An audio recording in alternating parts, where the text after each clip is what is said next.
Allô, j'espère que vous allez bien. Je vous avoue, aujourd'hui, je vais improviser un peu la vidéo parce que je n'étais pas supposée la tourner là. Sauf que j'ai un petit 45 minutes de lousse, fait que je me suis dit pourquoi pas. Je sais pas mal de quoi, où est-ce que je m'en vais, là. Je connais pas mal les produits que je vais vous parler aujourd'hui. La seule chose, c'est que je viens d'arriver chez nous. Fait que les chats sont en manque d'affection. Ça se pourrait qu'on voit 2-3 faces de chats apparaître dans la vidéo. Cela dit. Donc, aujourd'hui, je vais parler d'un nouveau sujet sur la chaîne. Si vous me suivez depuis plusieurs années, vous savez que j'ai tout le temps aimé colorier. J'ai même déjà eu une chaîne comme où est-ce que je présentais des coloriages, puis du Happy Planner, puis ouais, je me souviens de ça. Mais ouais, c'est ça. Fait que j'ai tout le temps aimé colorier. Je suis quand même pas pire bien équipée, je vous dirais, là, au fur d'année en année, j'ai essayé comme plusieurs choses. Dernièrement, j'ai recommencé à mélanger un peu le diamond painting, un peu de coloriage. Un peu, tu sais, genre, pour pas me tanner d'un de l'autre, j'alterne comme entre les deux. Puis c'est quand c'est en fin de semaine, j'ai mis une photo d'un coloriage que je venais de terminer. En fait, j'ai fait un coloriage comme assez rapidement parce que je voulais tester comme des nouveaux crayons. Puis je sais pas, ça m'a vraiment... ça m'a fait full du bien faire ce dessin-là. Puis je l'ai mis en story sur Instagram. Puis là, ça a comme popé. Là, j'ai reçu plein de questions, plein de commentaires. Fait que c'est là que je me suis dit, je pourrais peut-être intégrer des vidéos de coloriage sur ma chaîne. Fait que c'est pour ça que là, je pense qu'on commence à s'enligner vers quelque chose. Là. On a des thèmes assez précis. Pas précis, mais tu sais, quand j'ai recommencé ma chaîne, je savais pas trop où est-ce que je m'en allais avec ça. Je vous disais que, tu sais, les vlogs, oui, j'aimais ça faire ça, puis que je voulais en faire, mais que je pouvais pas faire que ça. Mais je voulais quand même trouver de quoi à mettre. Puis c'est ça, j'aime vraiment ça, partager avec vous des passions que j'ai. Fait que pour le moment, je pense que diamond painting, coloriage, puis des vlogs, je pense que c'est une bonne... excusez, je pense que c'est un bon centre de sujet. C'est un bon noyau. Comme je disais, je sais plus ce que j'ai dit ça, je parle tellement un peu partout. Les vlogs en 2023, c'est sûr qu'ils vont être... ils vont parler beaucoup de, justement, je vous parlais que je voulais vraiment économiser. J'avais vraiment comme des trucs précis que je voulais essayer. Je voulais vraiment me relancer dans la meal prep, la planification. Je voulais aussi recommencer ma remise en forme. Fait que c'est sûr que mes vlogs vont tourner beaucoup autour de ça. Fait que c'est ça, je pense qu'on est en train de se trouver une petite niche, puis j'aime bien ça. Donc, c'est pour ça qu'aujourd'hui, je fais ma première vidéo coloriage sur... là, j'hésitais, je me disais, est-ce que je colore? Comme je fais un petit coloriage, puis je leur parle de ma passion pour le coloriage, où est-ce que ça a commencé et tout. Ou ben non, je leur présente mon top 3, des trucs de base, mais que j'utilise comme vraiment beaucoup, puis que je pourrais plus me passer, mettons. Donc, avant de commencer, c'est important de savoir que moi, je colore presque juste au crayon de bois. Je suis pas une fan des crayons de feuille. J'en ai essayé plusieurs. Ma fille encore, elle en a reçu des super bons à sa fête l'année passée. Puis cette année, dans le fond, elle a reçu comme 2 marques. J'ai encore essayé en fin de semaine. Je sais pas, il y a quelque chose... On dirait, je sais pas, en fait, j'ai moins de possibilités dans mes dégradés, dans mes mix de couleurs. Je sais là, qu'il y a des filles qui font de quoi de vraiment beau avec des crayons de feuille. Non, moi, ça marche juste pas. C'est peut-être parce que je suis vraiment habituée aux crayons de bois. Donc, sachant ça, vous allez comprendre parce que mon premier indispensable, je vous dirais que je suis plus capable de colorier sans cet accessoire-là. C'est, là, j'ai des petits bouts, parce que c'est ça. C'est le blender comme ça de Prismacolor. Ben, il doit y avoir d'autres marques. C'est juste que moi, depuis que je colore, j'ai tout le temps utilisé le blender de Prismacolor. Ça vient en paquet 2 comme ça.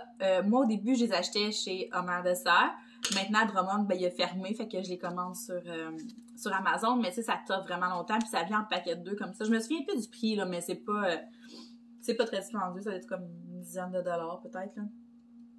Fait que ça, en fond, là, c'est simple. Là, c'est un crayon blanc. Comme ça. C'est juste un crayon blanc. Si vous coloriez avec, il n'y a rien qui va se passer. Il n'y a pas de couleur. C'est neutre. Ça, dans le fond, ça va vraiment venir servir à blender vos couleurs. Quand je dis blender, dans le fond, c'est de faire un dégradé. C'est de faire comme, mettons, une couleur plus foncée jusqu'au plus pâle. Puis là, vous allez mixer des couleurs. Puis aussi, ça sert à enlever l'espèce de trait blanc quand on colore. Là, je me suis comme juste pas équipée pour faire un test, là, mais j'ai des livres, par exemple, je pourrais peut-être vous montrer un exemple. Attendez un petit peu. Attendez, là. C'est ça, je vous le dis, je pourrais plus colorier là, sans ça. OK. Je sais pas si on va bien voir à cause de la lumière, là. Mais ici. Fait qu'il y a du plus foncé au plus pâle. Fait que là, ici, je viens, il y a peut-être comme 4 couleurs, 4 crayons différents. Puis là, après ça, je viens blender avec mon crayon. Même chose, on le voit pas super bien sur celui-là. Mais tu sais, comme ici, là. Ici, c'est peut-être juste 2 couleurs, mais avec le blender, j'arrive à venir étirer ma couleur. J'aime vraiment ça. Puis comme vous voyez, il n'y a comme pas de trait de crayon, là. Ben ça, c'est à cause du blender. Pour vrai, c'est vraiment... c'est un indispensable. Je pourrais pas colorier sans ça, puis j'exagère à peine. Quand, mettons, je colore, puis que je suis pas chez nous, puis je veux juste comme m'amuser avec les enfants, mettons, puis que j'ai pas de blender, tu sais, juste colorier pour colorier, ça me fatigue. Ça me fatigue parce que je vois juste les démarcations blanches, puis les traces de crayon, les traces de mine, genre. Je sais pas si vous comprenez ce que je veux dire. J'essaie de trouver un exemple peut-être un peu plus... Parce que j'ai pas sorti bien d'autres crayons, de livres, ouais. Peut-être si on le voit un petit peu mieux. Ici. Bon, mais ça fait pas de trait parce que j'ai blendé sur ma fleur ici aussi. Même chose. C'est à ça que ça sert. Puis sérieusement, ça fait toute la différence. En tout cas, je sais pas, peut-être que j'exagère. Peut-être que j'en mets un peu trop, mais une fois que tu as comme la technique du dégradé et que tu viens passer avec ton blender, genre c'est juste trop beau. J'en ai plein de petits bouts, là, j'arrête pas, là, c'est vraiment, je les utilise vraiment beaucoup. Vous pourriez aussi utiliser un crayon blanc. Ça fait pas exactement le même effet, mais ça peut quand même servir à mélanger 2 couleurs ensemble. Ça peut faire quand même la job. Mais c'est ça, c'est pas pareil. Moi, le blanc, je viens plus m'en servir comme pour peut-être éliminer des petites parties quand je fais un petit peu plus clair, là, juste à certaines places, là, je vais venir passer du blanc. Mon crayon blanc, mon crayon noir, je l'ai tout le temps à côté de moi. Je m'en sers dans tous mes coloriages. Le noir, je l'utilise comme plus vraiment à la base de mon ombre. Là. Je vais m'y mettre un petit peu noir. Mais là, je m'éloigne du sujet. C'est même pas de ça que je voulais parler. Fait que là, c'est vraiment du blender que je parlais. Donc, le blender, ça fait partie vraiment de mon top 3. Tu sais, comme là, lui, il n'est pas commencé encore. Je vais en commander un autre paquet. Sachant que là, j'ai comme envie un petit peu plus de colorier. Je sais que ça va passer assez vite. Fait que, voilà pour mon numéro 1. Deuxième chose, ben les crayons. Hein, aussi con. C'est ça, il faut des crayons. Puis là, les crayons, là, c'est vraiment des avis personnels à chacun. C'est sûr qu'il y en a qui vont vous dire que telle marque de crayons, c'est les best. Puis là, tu regardes 150$. OK, ouais, je peux bien croire que c'est les best. Ils doivent bien aller en maudit à 150$. Mais il y a vraiment plusieurs autres marques de crayons. Tu sais, comme Amazon a une marque de crayons maison. Quand tu cherches sur Amazon, justement, il y en a tellement. Après ça, c'est vraiment de se faire un avis personnel. C'est sûr que là, on peut pas essayer tous les crayons du monde, c'est impossible. Mais quand t'en pognes une que t'aimes, c'est dur après de changer de marque, je trouve. Moi, quand je suis tombée sur cette marque de crayons-là, tu sais, j'ai des Prismacolor, j'en ai plein, là, j'ai plein de crayons, j'en ai vraiment plein de marques différentes. J'en ai même qui valent plus cher que ceux-là, mais je colore toujours avec ceux-là. J'aime la pigmentation, les couleurs, je les aime. Ils se blendent bien aussi, parce que quand on parle de blender, il faut quand même que ton crayon soit assez gras, parce que s'il n'est pas assez gras, il se blendera pas bien. Tu sais, comme un peu les Crayolas là, qu'on achète à nos enfants. Oui, on peut colorier avec des Crayolas, là, mais tu pourras peut-être pas faire... Il y a peut-être des limites à ce que tu vas pouvoir faire. Mais, tu sais, ça colore très bien quand même. Ici, j'ai une boîte à biscuits, elles sont dedans. Ma marque de crayon préférée, que j'utilise depuis des années. J'ai même essayé, j'ai arrêté d'en acheter des nouveaux parce que ceux-là, là, je les aime vraiment d'amour. C'est les Marco raffinés, comme ça. C'est ceux-là que j'aime. Marco raffinés ont aussi t'as ceux-là, puis t'as aussi comme les professionnels, genre artistes, là, qui sont beaucoup plus chers. Ceux-là, je pense, sont autour de 30-35$ si je ne me trompe pas. J'en ai ici, ça c'est mes restants d'une boîte. Ben, mes restants, c'est mes plus petits. Ici, j'ai une boîte entamée. Puis, dans mon garde-robe, j'ai une autre boîte, elle, qui est pas ouverte encore. Ça, là, ces crayons-là, OK, je vous explique. Sont juste assez pigmentés. Sont juste assez gras. Sans être hyper poudreux. Tu sais, ils poudrent pas, là. Ils poudrent pas. La mine est épaisse. Là, elle pète jamais. Elle pète pas. Elle est vraiment dure. Puis, c'est ça, le crayon est vraiment tout gris, comme ça. Oups. Je m'étais fait un nuancier avec les couleurs, mais je les ai plus, là, mais ce serait facile d'en refaire un. On a tous les numéros comme ça sur le crayon. Puis les couleurs sont écœurantes, là. Genre, je vais pas faire trop de bruit. Mais les teintes de bleu, comme ça, là, sont super beaux. Ah, la lumière est vraiment intense, comme. Mais les teintes de bleu sont débiles. Puis les teintes de rose, là. Oh mon Dieu. Je capote. Les roses sont tellement beaux aussi. Mais ça, c'est un rouge. Les roses sont écœurants. Les mauves. Oh oui, ce mauve-là, c'est mon préféré. Ce mauve-là, il est écœurant. Il est tellement bon. Fait que je colore pratiquement toujours au marque raffiné. Donc, selon moi, côté qualité-prix, là, pour, mettons, dans une balise de 30 à 40 $, les marques raffinés, c'est vraiment mes préférés. Il y en a qui aiment beaucoup les Prismacolor, la boîte transparente, là. Ils sont quand même dispendieux. Puis honnêtement, j'ai pas une super bonne expérience avec les Prismacolor. La mine, elle pète tout le temps. Puis au début, je pensais que c'était juste parce que j'avais tombé sur une mauvaise batch, j'avais dû échapper la boîte ou quelque chose. Mais non, j'en ai racheté comme 2-3 fois, puis ils pètent tout le temps. Je sais pas si c'est parce que c'est moi qui est trop rough, là, je les aiguise peut-être trop souvent ou... Je sais pas. Mais sérieusement, les marques raffinées sur Amazon, c'est vraiment, vraiment une valeur sûre. Ils sont faciles à blender. Les couleurs, ils se mêlent super bien ensemble. Puis c'est des boîtes de 72, si je me trompe pas. C'est ça? Je suis plus sûre. Je suis plus sûre. Mais ça vaut la peine. Je vous jure, là, si vous cherchez, vous voulez essayer des crayons, vous voulez vous équiper, je vous suggère fortement les marques raffinées. Mais je voulais absolument vous parler de quelque chose que j'ai acheté au Dollarama. Je suis énormément surprise par ces crayons-là. Tout le monde en parlait sur Facebook. Tout le monde parlait de ces crayons-là. Puis, admettons, tu veux colorier, tu veux commencer, puis tu veux pas nécessairement payer une boîte de crayons à 40$, ce qui est totalement normal. J'ai acheté les crayons comme ça, au Dolo. Je sais pas. Oui, c'est vraiment la marque du Dolo. Ok, ouais, si j'allais dire, je sais pas s'ils se trouvent ailleurs, mais c'est vraiment les crayons coloriés marque du Dolo dans les boîtes comme ça. Fait que moi, dans le fond, j'ai la boîte de petits mauve bleu et gris. Ici, on a mauve, rose, couleur peau.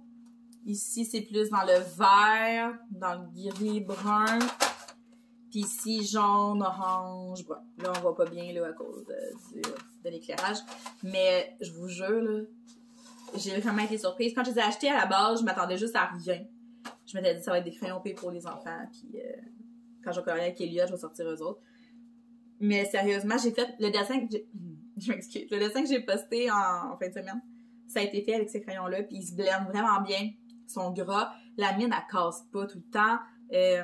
Les couleurs sont vraiment belles. Pour vrai, là. Fait que si jamais vous voulez commencer, vous voulez colorier, ils les vendent encore au Dolo. Là. Je les vois à chaque fois que j'y vais. Puis je crois que c'est genre 4$, 4$ la boîte. Fait que... il y en a-tu? Non, je pense que je les ai toutes. Je pense qu'il y en a vraiment 4. Fait que ça peut être une option. Puis pour vrai, je les aime beaucoup. Là. Je pourrais facilement mixer ça avec mes marques raffinés. Puis il n'y aurait aucun problème. Fait que c'est là qu'on voit que des fois, le prix, c'est pas nécessairement ça qui va voir en sorte que tu vas aimer un crayon ou pas. Des fois, c'est vraiment de colorier, de le tester. Puis c'est là que tu vas voir si tu l'aimes. Ensuite, mon dernier, mon numéro 3, ouais, j'ai de la misère, c'est pour faire des fonds. Quand je parle de fonds, moi, ce que j'aime faire, c'est pas nécessairement des fonds complets, c'est plus ça comme ça, de même. Le petit mauve pâle en arrière, ici j'ai mis du bleu, des fois je fais comme plus des petits dégradés de couleurs en arrière, c'est pratique aussi pour faire comme des océans ou tout. Ben, c'est la pastel sèche ou sec? Une pastel sèche. Pastel tendre pour artiste. On voit que ma boîte est vraiment maganée. Ça a du vécu, mais sérieux, ça dure longtemps. Là. Ah, ça pique. Fait que la boîte, elle s'ouvre comme ça. Et voilà. Fait que ça fait longtemps que je l'ai, là. Je m'en sers vraiment beaucoup. C'est sûr que j'utilise beaucoup les mêmes couleurs, là, mais ça t'offre, là. Ça t'offre vraiment longtemps. La façon que j'utilise la pastel, c'est que, mettons, je prends ma pastel, je prends un papier, puis là, je viens gratter. Après ça, je prends un tampon démaquillant, puis c'est là. Je vais chercher ma poudre, puis je l'étale sur mon dessin. Sérieusement, ça fait toute la différence. C'est vraiment cool. Je sais pas, j'ai-tu d'autres exemples? Ben, le petit fond jaune en arrière de ça, ici, c'est de la pastel aussi. C'est vraiment délicat, mais ça vient juste ajouter comme une petite touche de plus là, à ton dessin. J'ai tout le temps travaillé avec cette pastel-là depuis que je colore, là, genre, fait que je connais pas d'autres marques, mais sinon, là, c'est sûr que sur Amazon, il y en a plein tant que c'est de la pastel sèche. C'est vraiment cool. Le seul hic avec la pastel, c'est que ça se transfère comme sur la page à côté. Donc, ce que je vous suggère, si vous voulez l'essayer, c'est d'utiliser un fixatif. Comme ceux qu'on achète dans les magasins d'artisanat ou encore sur Internet. Là, on trouve tout à ça sur Internet. Fait que ça vient fixer ta couleur sur ta page. Donc, il n'y a aucun danger que si, mettons, tu colores la page en arrière, que ça vienne transférer sur la page à côté. Ça dit pour la pastel, moi, sérieusement, j'utilise aussi pour le crayon de bois. C'est ça. Parce que quand tu colores la page en arrière, la pression, ça fait tout le temps des traces sur l'autre dessin, puis ça m'énerve. Fait que j'en mets sur mes dessins de crayon de bois aussi. Puis ça fait que la couleur, elle ressort un peu plus aussi. Fait que c'est quand même cool pour ça, mais c'est vraiment un indispensable si vous pensez utiliser la pastel. Mais il y a une autre façon aussi de faire des petits fonds comme ça. C'est au crayon de bois, justement, avec le blender. Fait que ici, ce que j'ai fait, c'est que j'ai colorié avec mon crayon de bois en faisant un petit dégradé de plus en plus pâle. Puis après ça, je viens le blender avec mon blender. Puis ça enlève toutes les traces. Fait que ça fait vraiment beau. Moi, j'aime beaucoup ça. Comme ça. C'est sûr, quand on parle de coloriage, dans le petit ring light, là, c'est pas l'idéal. Ou ici aussi, c'est fait au crayon de bois. Le fond, là. Fait que c'est ça que c'est comme c'est plus foncé que la pastel. C'est ça, avec le blender, on peut vraiment faire un beau fond sans qu'il y ait de traits de crayon dedans. Donc, ça fait le tour pour mon top 3 côté coloriage. C'est sûr, j'aurais pu vous parler de livres, puis, tu sais, mais encore là, les livres, c'est tellement comme propre à chacun, dépendamment de ce que vous voulez colorier, puis c'est ça, tu sais, je suis comme un peu moins à jour aussi, là, j'ai vu qu'il y avait plein de nouveaux illustrateurs là, qui existaient, puis c'est ça, fait que je vais m'en acheter de nouveaux, c'est sûr. Je vais faire une vidéo quand ça va arriver. Fait que voilà, ça fait le tour pour mon top 3, pour ma première vidéo coloriage. J'espère que ça vous a aidé un peu à vous orienter. Si vous avez des questions, ben gênez-vous pas, puis on va se revoir dans une prochaine vidéo. Bye bye!